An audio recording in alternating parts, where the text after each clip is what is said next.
Shalom, selamat pagi Bapak Ibu Saudara semua. Senang sekali bisa bertemu kembali dalam program Sarapan Rohani Gereja Kristen Protestan di Bali, Jemaat Galang Ninghyang Abian Base. Pada hari ini, hari Jumat 28 Februari 2025. Kita akan bersama-sama merenungkan kebenaran firman Tuhan. Untuk memulai hari kita, harapannya adalah firman Tuhan ini menjadi pedoman di dalam kita melakukan segenap aktivitas kita hari ini. Sebelum kita merenungkan firman Tuhan, marilah kita bersama-sama datang kepada Tuhan di dalam doa. Mari kita berdoa. Bapa kami yang di surga, kami mengucap syukur atas berkat dan rahmat Tuhan yang Tuhan senantiasa curahkan bagi kami.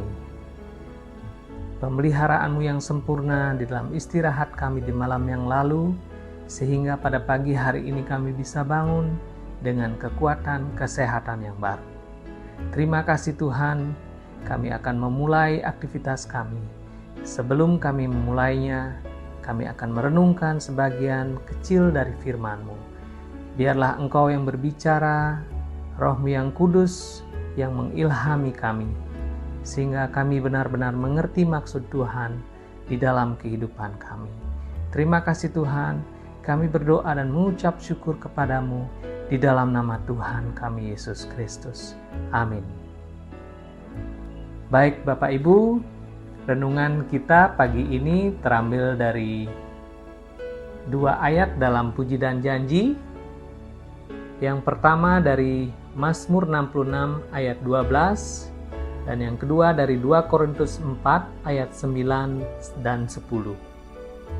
Saya akan baca untuk kita semua. Mazmur 66 ayat 12. Engkau telah membiarkan orang-orang melintasi kepala kami. Kami telah menempuh api dan air. Tetapi Engkau telah mengeluarkan kami sehingga bebas. Kemudian bacaan yang kedua 2 Korintus 4 ayat 9 dan 10. Paulus menulis, kami dianiaya namun tidak ditinggalkan sendirian. Kami dihempaskan namun tidak binasa. Kami senantiasa membawa kematian Yesus di dalam tubuh kami, supaya kehidupan Yesus juga menjadi nyata di dalam tubuh kami. Renungan pagi ini diberi tema perjuangan menuju pemulihan. Mazmur 66 adalah nyanyian pujian bagi Tuhan atas pertolongannya yang besar. Dalam ayat 12, pemazmur menyatakan bahwa mereka telah melalui api dan air. 2 elemen yang sangat simbolis. Api menggambarkan cobaan yang panas, penderitaan, dan tantangan yang menguji kekuatan dan ketaatan kita. Sedangkan air seringkali melambangkan kesulitan yang datang bertubi-tubi, seperti banjir yang tak terkendali. Meskipun mereka melalui semua itu, pemazmur bersaksi bahwa Tuhan membawa dia ke tempat yang lapang, sebuah tempat yang memberi kelegaan dan kedamaian. Kita bisa melihat bahwa hidup ini memang tidak selalu mulus. Ada saat-saat di mana kita merasa seperti berada dalam api yang membakar, atau di tengah arus air yang deras. Tetapi seperti yang ditulis dalam Mazmur ini, Tuhan tidak membiarkan kita berlarut-larut dalam penderitaan. Dia memiliki rencana untuk membawa kita ke tempat yang lapang, tempat yang penuh dengan pemulihan dan kedamaian. Dalam 2 Korintus 4 ayat 9 dan 10, Paulus menulis, kami dianiaya namun tidak ditinggalkan sendirian. Kami dihempaskan namun tidak binasa. Kami senantiasa membawa kematian Yesus dalam tubuh kami, supaya kehidupan Yesus juga menjadi nyata di dalam tubuh kami. Dalam suratnya kepada jemaat Korintus, Rasul Paulus mengungkapkan pengalaman hidupnya yang penuh dengan penderitaan. Paulus menyebut bahwa ia tertekan, bingung, dianiaya, dan dipukul. Semua ini adalah kondisi yang sangat berat dan menggambarkan perjuangan yang tidak mudah. Namun, Paulus menegaskan bahwa meskipun ia mengalami banyak penderitaan, ia tidak pernah merasa tertindas, tidak putus asa, dan tidak merasa ditinggalkan. Semua penderitaan yang dialami justru membawa kehidupan Yesus menjadi nyata di dalam tubuhnya Paulus. Jadi kehidupan Yesus menjadi nyata dalam tubuhnya.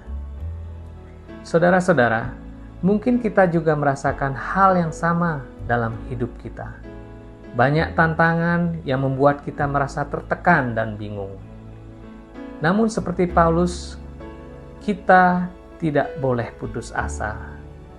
Tuhan tidak pernah meninggalkan kita. Justru dalam setiap penderitaan, kita dipanggil untuk mengenal dan mengalami kasih dan kuasa-Nya yang luar biasa. Kehidupan Yesus yang penuh dengan pengorbanan dan pemulihan menjadi nyata di dalam diri kita, memberi kita kekuatan untuk terus maju.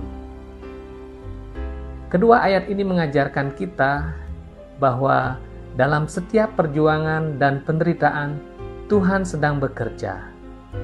Mazmur 66 mengingatkan kita bahwa setelah melewati masa-masa yang penuh dengan tantangan, Tuhan akan membawa kita ke tempat yang lapang, tempat yang penuh dengan kedamaian. Sementara itu, 2 Korintus 4 ayat 9 dan 10 mengingatkan kita bahwa penderitaan yang kita alami bukanlah akhir dari segalanya. Dalam setiap tekanan dan pencobaan, Tuhan tetap menyertai kita, memberi kita kekuatan, dan menjadikan hidup kita sebagai kesaksian akan kuasa-Nya yang memulihkan. Tuhan tidak hanya membiarkan kita melalui penderitaan tanpa tujuan. Setiap pengalaman yang kita alami, baik itu penderitaan atau tekanan, adalah bagian dari proses pemulihan yang Tuhan kerjakan dalam hidup kita.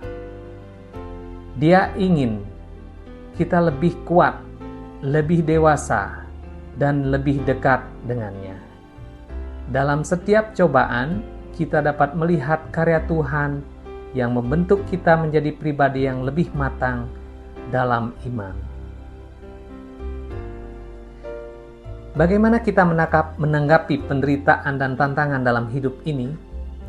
Pertama-tama kita perlu memiliki iman bahwa Tuhan tetap hadir dalam setiap situasi yang kita hadapi. Meskipun terkadang kita merasa tertekan atau bingung, kita tidak boleh menyerah. Sebaliknya, kita harus percaya bahwa Tuhan akan membawa kita ke tempat yang lapang setelah kita melewati masa-masa sulit. Yang kedua, kita harus tetap bersyukur dalam setiap keadaan. Dalam 1 Tesalonika 5 ayat 18, Paulus mengingatkan kita untuk mengucap syukur dalam segala hal. Bukan berarti kita harus bersyukur atas penderitaan itu sendiri, tetapi kita bersyukur karena kita tahu bahwa Tuhan menyertai kita dan Dia berkuasa untuk mengubah setiap kesulitan menjadi berkat. Saudara-saudara terkasih, penderitaan dan tantangan hidup memang tidak dapat kita hindari. Namun kita memiliki Tuhan yang setia, menyertai kita melalui semua ini. Seperti yang tertulis dalam Mazmur 66 ayat 12 dan 2 Korintus 4 ayat 9 dan 10. Meskipun kita mengalami tekanan dan penderitaan, Tuhan akan membawa kita ke tempat lapang dan memberikan pemulihan. Mari kita berdoa. Tuhan, kami mengucap syukur, kami memiliki Allah seperti Engkau. Allah yang setia memelihara kehidupan anak-anak-Mu. Terima kasih Tuhan bahwa dalam setiap pergumulan hidup kami, Engkau berada di sisi kami. Engkau tidak meninggalkan kami. Memang benar, pencobaan-pencobaan boleh Tuhan izinkan dalam hidup kami. Tapi itu Tuhan buat untuk mendewasakan iman kami, menjadi semakin serupa dengan Kristus. Tuhan, ajar kami senantiasa beriman teguh kepadamu, berpegang kepada janji Tuhan, bahwa penyertaan-Mu senantiasa melingkupi hidup kami. Terima kasih Tuhan, kami akan memulai hari kami. Kami mohon penyertaan dan berkat Tuhan. Sebab semuanya ini kami mohon di dalam nama Tuhan kami Yesus Kristus. Amin. Baik saudara-saudara, demikian renungan yang bisa kita lakukan bersama-sama. Semoga hal ini menjadi panduan di dalam kita melanjutkan aktivitas kita hari ini. Selamat melanjutkan aktivitas, Tuhan Yesus memberkati.